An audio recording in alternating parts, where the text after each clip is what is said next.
Thank you for that warm welcome. Like I said, Jason Tate. So MediaNews Group and Tribune, we're a slew of newspaper companies, Denver Post, Chicago Tribune, Boston Herald, et cetera, to name a few. It's kind of a weird panel. I used to be in direct sales, and I'll let everybody introduce themselves here in a minute, but I'm on the programmatic side of the business and the indirect sales, and we were joking on the call, like, I can easily throw on my sales hat whenever I need to, but, you know, to be with these esteemed colleagues of the industry, you know, I think they're going to provide a lot of insights for our group. So we'll just first start with a round of introductions. Hi, everyone. Can you hear me? I can't talk. Great. Thank you. I'm Estee Cross. I'm the head of national sales at USA Today Network. Hey, I'm Justin Garrett, Chief Revenue Officer with Q.Digital. We're the leading LGBTQ media company in the U.S. Hi, everyone. I'm Sheevani Raikundalia. I'm head of financial services ad sales at Bloomberg Media. Hi, and I'm Tosto. I oversee ad sales for Geo Media, which stands for Gizmodo Onion Media, but we also own about 10 premium brand sites, including The Root. We own Quartz, Jalopnik, Kotaku, a really cool portfolio. Awesome. So we'll jump right in here. I'm going to start with Sheevani, and basically, so how are your sales teams meeting, you know, the tough retail sales environment currently? You know, it's interesting. The last earlier panel was about green shoots, and we've really been sort of sailing towards those. Three strategies I'll share with you are we verticalized our sales team. Being a B2B publisher, it's just vital that we understand our clients' business and industries. So we've sort of doubled down on making our sales team a consultative partner to our clients. We've also been able to tailor specific solutions to their sectors across our 9 global platforms. So, you know, Bloomberg has this sort of massive portfolio of platforms, so we've been able to really kind of focus on what the right narrative is for our partners there. Second is we put the consumer at the forefront of everything we do, so we're really leading with audiences, and to that end, if you think about, you know, the third-party cookie and the cookieless future, one of the things we've done is we've launched Audience Accelerator, which is our first-party data platform, and it's really about a value exchange where we're only collecting data that allows us to improve the consumer experience and to really, like, you know, provide a more personalized, you know, experience on our site. And as a result, we've seen higher engagement, and that translates to our advertising partners. And then third is about community, and really we talked a lot about that earlier in terms of events, and people want to be in person, so live experience is a big part of our strategy. We're convening where our leaders and our premium audiences are, like the Bloomberg House at Davos or Cannes or CES, but we're also hosting vertical events like Bloomberg Invest this spring in New York. It's our Super Bowl for FinServe, or a Bloomberg Technology Summit. And then translating that beyond the physical event, we've kind of delved into online communities and how can we sustain that conversation. So we launched a channel on Discord for our popular podcast and show, Odd Lots, and we saw this emerging like fan base. People are coming back over and over and creating this sustained sort of community build conversation. So those are just a few ways that we're thinking about it, and we're really like finding across all of this a deeper engagement sustained with our audiences. Nice. Justin, similar question, but, you know, thinking about some of those strategies that she just went through, you know, what on your guys' side are you putting in place or in motion today that, you know, we could all take away from that experience? Yeah, I really like this question. You know, for us, you know, being in the LGBTQ media space, we have some similarities for those, some other publishers here, and some differences too. You know, we're primarily direct sold. We're over 90% direct sold. We typically sell out, especially during the big months that you can imagine, like June, et cetera. And so, you know, for us, we also have a verticalized structure. So, you know, Sheevani said it best. So ditto what you said. And, you know, we have these category experts who are really consultative, and a lot of these folks we've brought in from those different categories to help, you know, really help align what we can offer with the KPIs of each of the individual RFPs. And then, you know, like Bloomberg as well, we're also hosting, you know, these client discussions, whether those are, you know, roadshow events and lunch and learns, and not only talking about, the basic stuff like capabilities, but, for us specifically, we ran into some pretty tough headwinds. Some of y'all might remember the headlines from last year about two particular major brands. I won't mention who they are, but it was a certain beer and a certain retailer who had, some, pretty significant anti-LGBTQ backlash last year. And they didn't handle it well. And in working with our partners at ANA and AIM, which is their inclusive multicultural arm, we worked on some research, and so we've been shepherding that research, which states that brands who stay the course with their multicultural marketing lose one customer less for brands that actually cave into that multicultural marketing backlash. So that's been really important. Those have been really elevated conversations for us to have. And then that's, led to, more RFPs and all of that. And as a smaller publisher, every single RFP that comes in the door for us is like critical, right? I mean, like the stakes are super, super high, even for like medium-sized RFPs. So it's kind of an all hands on deck situation. I bring in people from every single department to make sure that we're putting the most comprehensive, ideas forward. So really our strategy is to hook them, by giving them something that they can't say no to. So when you're going through the RFP process and you're looking at your inventory, how are you determining, well, let me take a step back. Are you guys 100% sold out, sold all the time? Not all the time. During key awareness periods, we are. So our Pride season, all of our content runs May through July. That's always sold out. October is another key awareness period for LGBTQ History Month, Coming Out Day and Spirit Day. So, and then fourth quarter. So we have some partnerships that we work on, for like backfill, So we do a little programmatic backfill, but we don't want to muddy the waters too much by giving advertisers too many opportunities to buy the inventory through the back door. Right. So, being the programmatic guy that I am, how do you determine on who gets in versus who you turn away? Or, do you have people lined up at the door and your sales reps are simply saying, thanks, but no thanks, we don't want your money? Or is it, I would say, the revenue guy also that I am, Yeah. is revenue win all the time? Or do you have standing relationships where you're saying, let's have the real conversation. If you guys want to stay, you got to up the ante, so to speak. In our, sector specifically, it's really a long tail sale, so we understand that why we might not be capturing that revenue today, it opens up the door for conversations, so we have a conversation about, some of the pitfalls of programmatic and utilizing data to target somebody based on their sexual orientation or gender identity, and why that's not a good idea. And there are a lot of reasons that I don't want to, talk about right here. Well, I could, but I don't think that's not what this is about. So we have those conversations, and we try to convert them, into a direct sale, and that works a lot of times. It might not be through their programmatic team, but then we'll get an entree into their direct marketing team, where we can execute that buy, and then we know who to talk to again moving forward to keep those conversations going to try to bring them over to our side. Gotcha. Cool.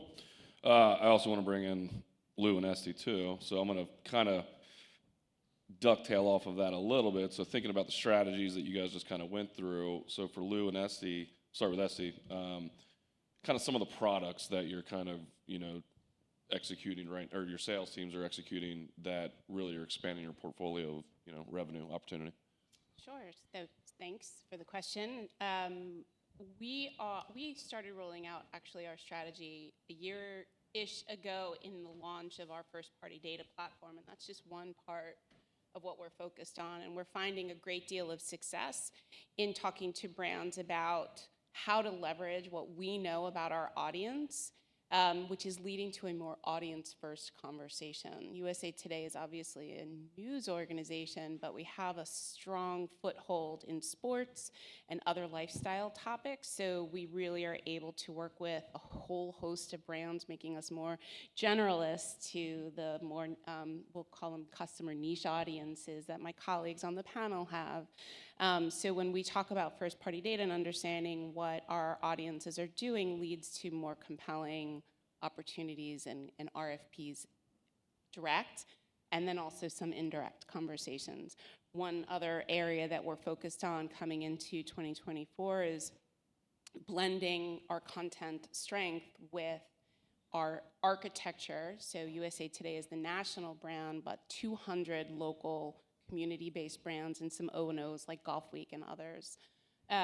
With the events business that we have that we've now integrated into national sales. So how can we blend where we're strong content-wise, where we're strong from an audience perspective, and develop a full, omni-channel, 360, all the great marketing names, approach to connecting brands with our consumers, both online and in person.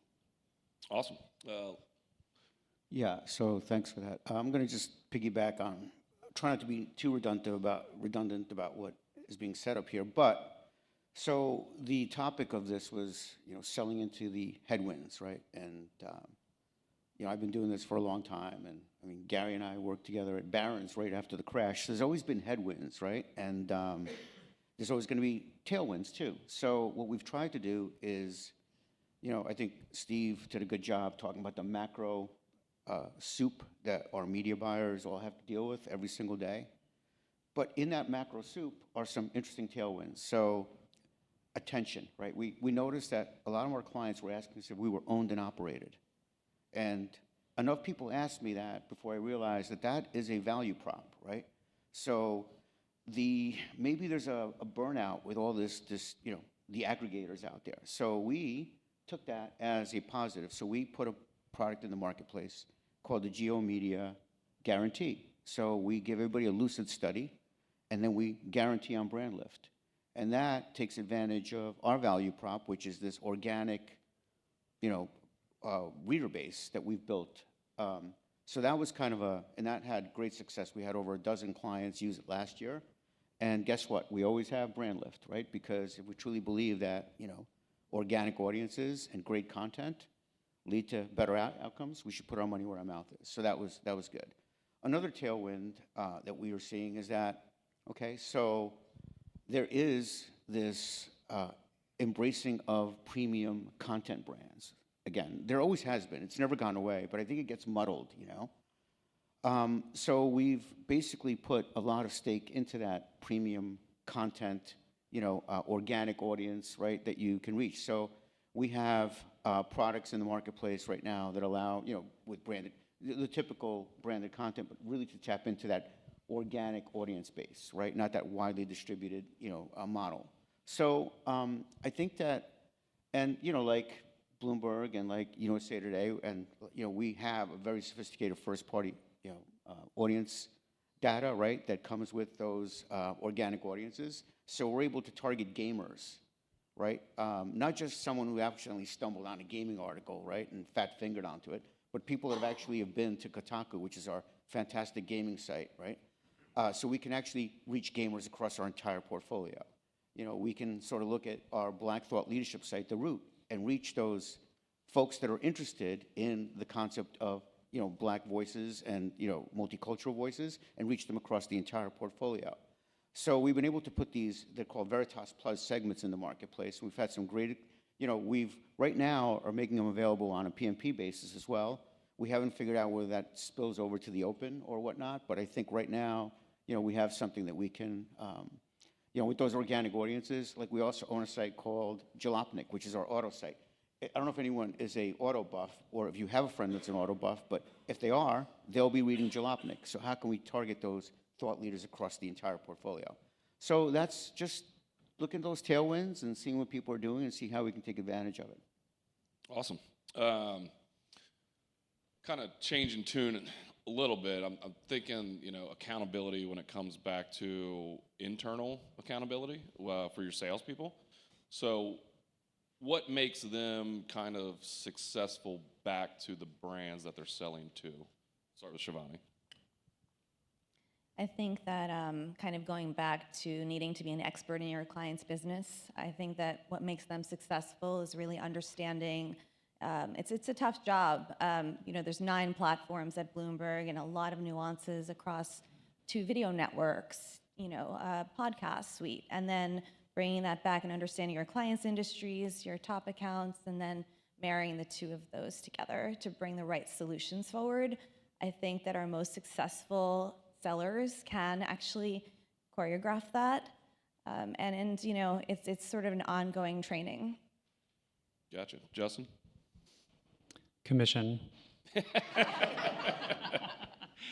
But in addition to that, you know, like I said, in our space, you know, every single deal that we get is super critical, right? And repeat business is so important, you know. So the sales team's really invested in making sure that every deal, you know, the work, you know, that old adage, like the work begins once the sale is closed, is so true in digital, right? You're never done selling. You're selling the results. You're selling the Nielsen results. You're selling everything constantly, and then you're selling the recap report. You know, so they're always engaged. You know, they're always working towards next year. So are the sellers selling the content or the brands coming to the content because they want to be there? Does that make sense? Kind of a little of both, you know. Yeah. It depends on, you know, if there's a key cultural awareness period like Pride, you know, then they're selling the content, right? But then we also work with the brand, and you know, how can they authentically show up in that space, you know, without it looking, you know, just sort of like we're slapping a logo on a page. So it's kind of a nice mix. Gotcha.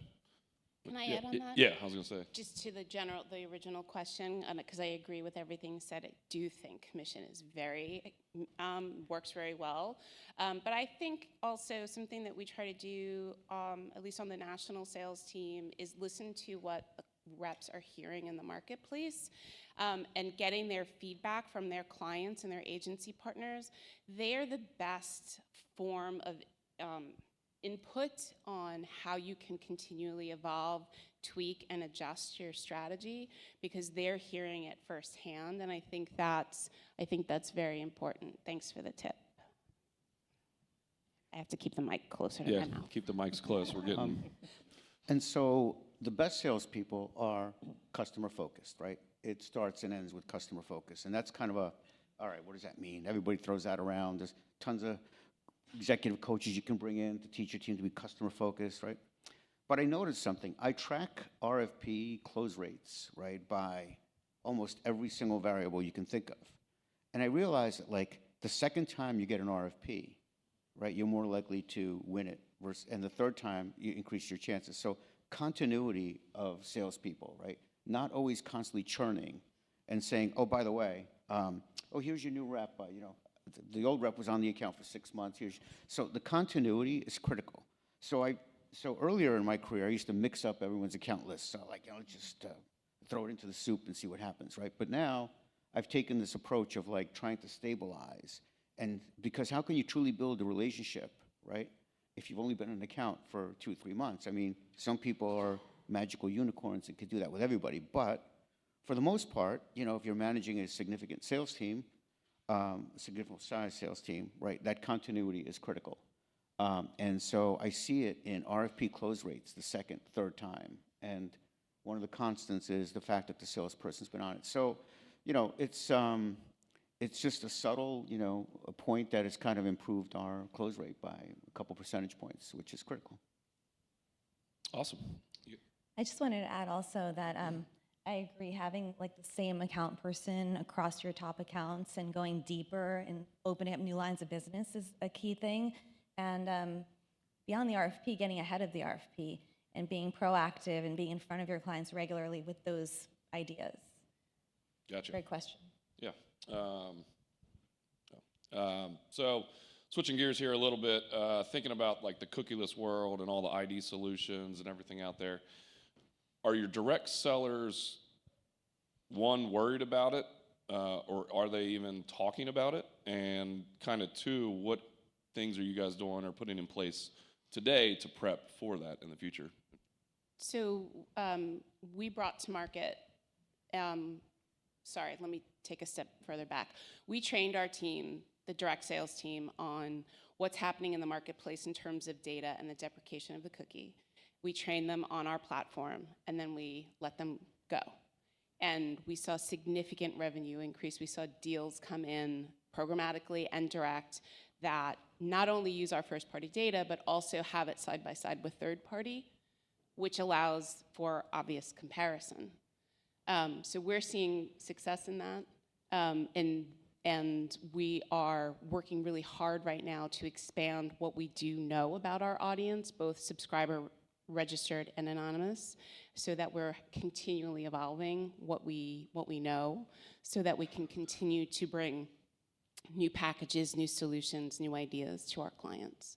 So to your question, like, the sellers are out there, they're doing a great job. We want them to continue to do a great job, and in order to do that, we need to supply them with more information, more education, and more new product.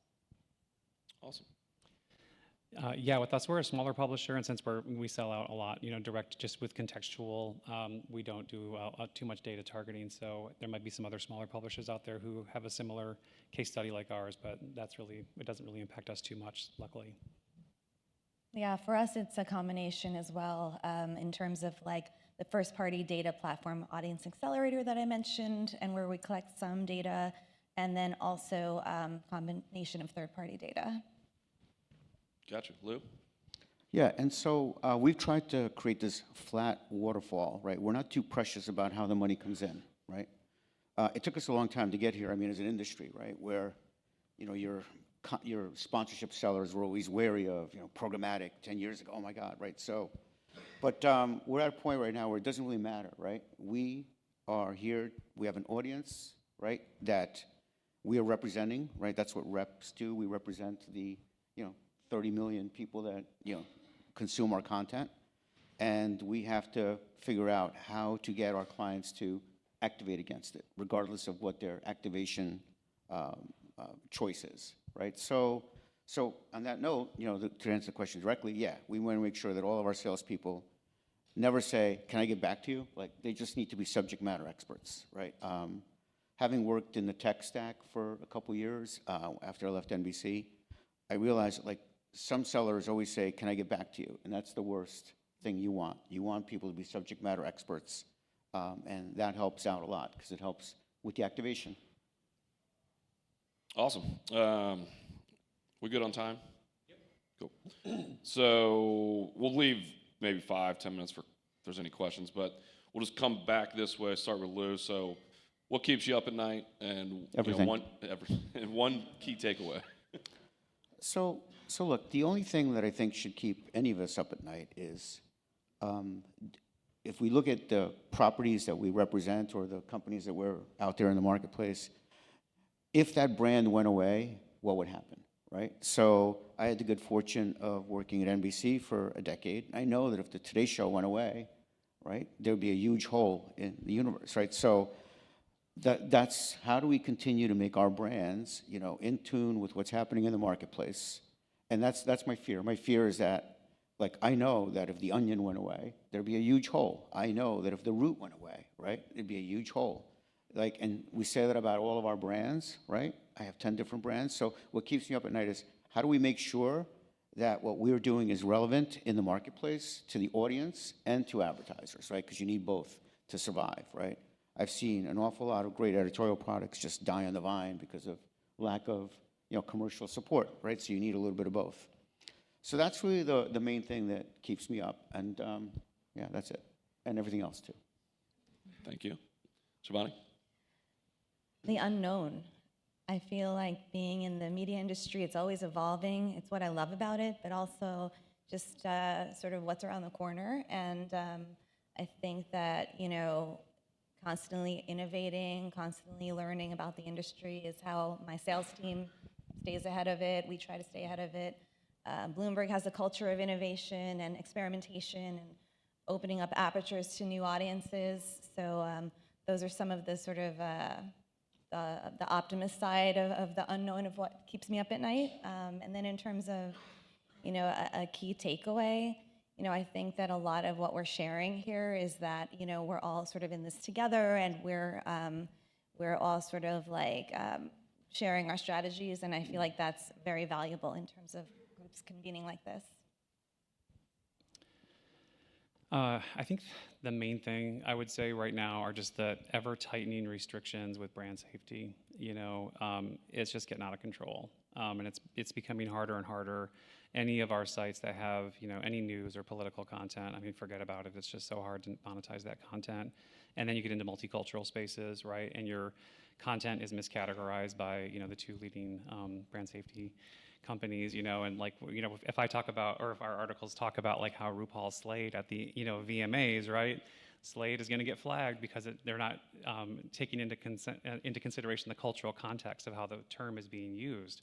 So we've been having ongoing discussions with those partners, and it's kind of led to this interesting, I don't know, sort of alliance with our top competitors in the space, where we're banding together to have these larger discussions. So there's about 4 main competitors in our segment, and we're all getting together to have bigger discussions with the measurement companies around that. And I think my biggest takeaway, or my takeaway, I suppose, would, you know, just be to, you know, for all of us just to continue to put importance on audience, right? Like, our audience is everything, you know, so growing that audience, making sure that, you know, we're writing the great content for it. And then while we always want to monetize that audience, like, let's be careful not to over monetize it, because we don't want to chase people away with a bad user experience. Those are all really good. I don't get the joy of being last. The things that keep me up at night were Steve's opening list. So if I could borrow that list, Steve, that's exactly what keeps me up at night. I think from an information organization perspective, AI, and making sure that where you're getting your information is sourced, I think is important, and something that I think about. Making sure we're representing our audiences appropriately and really understanding them, so that when we get to those brand conversations, we're actually, you know, the subject matter experts on our brand. So a host of things. I'm also, you know, reading about the complex sale this morning and BuzzFeed's announcement of layoffs, just the perpetual layoffs. I read an article last week that there were 34,000 layoffs since January 1. So there's a lot of great talent to want to try to help everyone in that regard as able. Takeaways, I agree. Sharing strategies, what's working, what we're learning from each other are really important, because we're all trying to navigate the thaw of the winter together, and where we see green shoots, we should all be aware of them, so that for whatever works for our own brand and whatever works for our own audiences are what we can jump on. That's great. Thank you. Thank you, everyone. Any questions? Yeah, we have time for audience questions.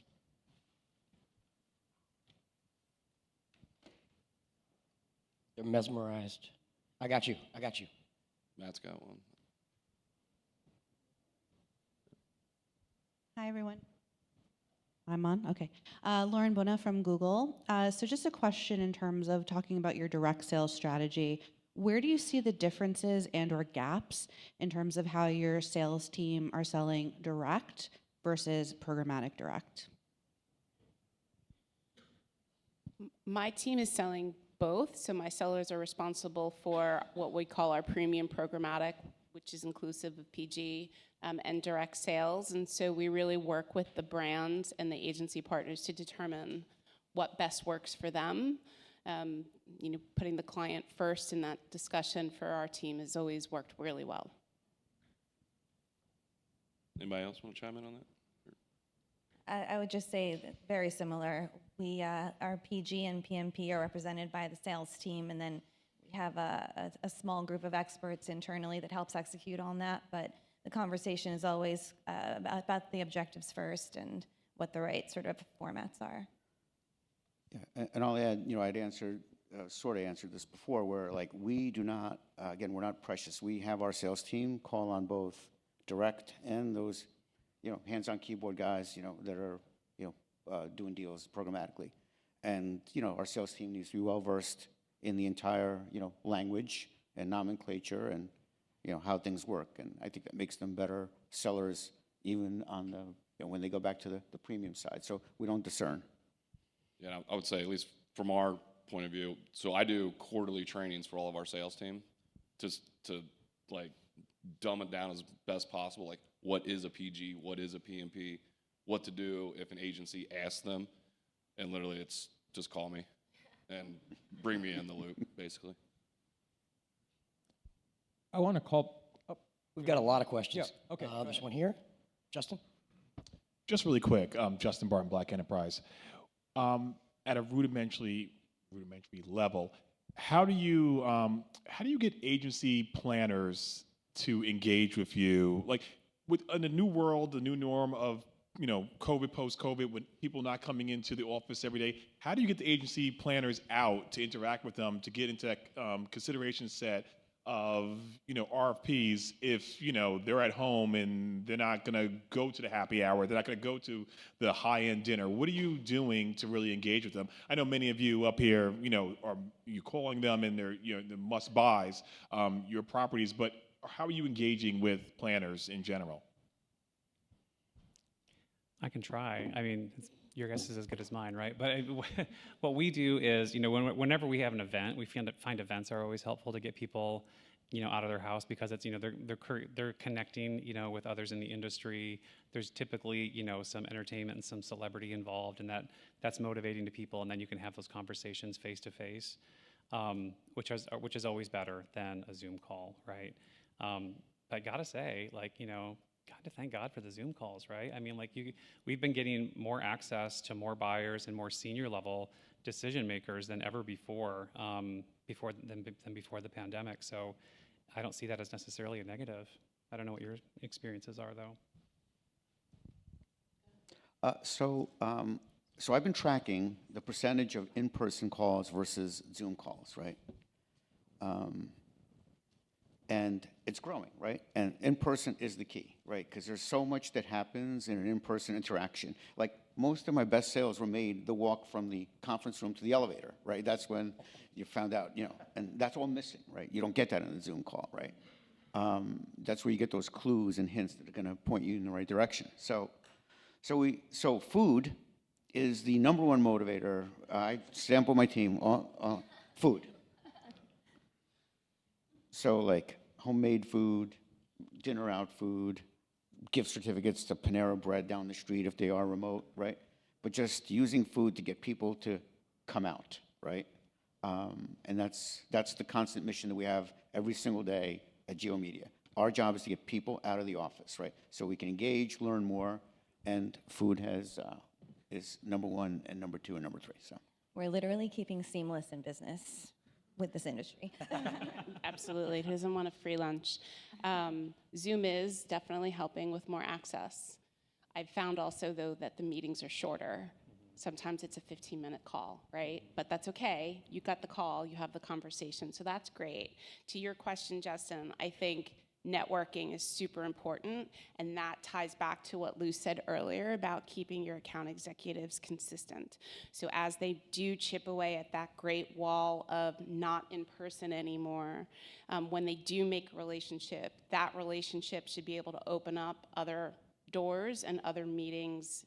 That referral is so important. So that would be my other suggestion. As an event producer, we say, come to more insider summits. That's what we say. A question back here? Hi, everyone. Osman from CNBC. Just taking a step back, question for the whole panel. We've spoken a lot about headwinds. We opened with headwinds. What do you see as headwinds that are perhaps cyclical in nature, where you say, budgets will rebound and things like that, versus how do you frame certain headwinds that are structural in nature, that are maybe a new baseline or a new normal that we have to navigate? yeah, so for the past 28 years, I've been hearing the same thing. Clients are always trying to do more with less. So that's a headwind that's never, ever going to go away. I would add the other headwind that's never going to go away is Alphabet, Meta, and Amazon getting the first part of that dollar, now followed by retail media networks and CTV. So it's getting harder for publishers that don't have offerings in those spaces. What is cyclical, though, I think, is depending upon your business and what is core to your content or just your business. So cyclical for us is a really great Super Bowl, tying back to sports and our ad meter program, but maybe baseball, not as strong, I'll say. So it depends on for us, it depends on the content and the calendar and what we're known for. think our biggest headwind is consistent scale, because we're, a multicultural publisher.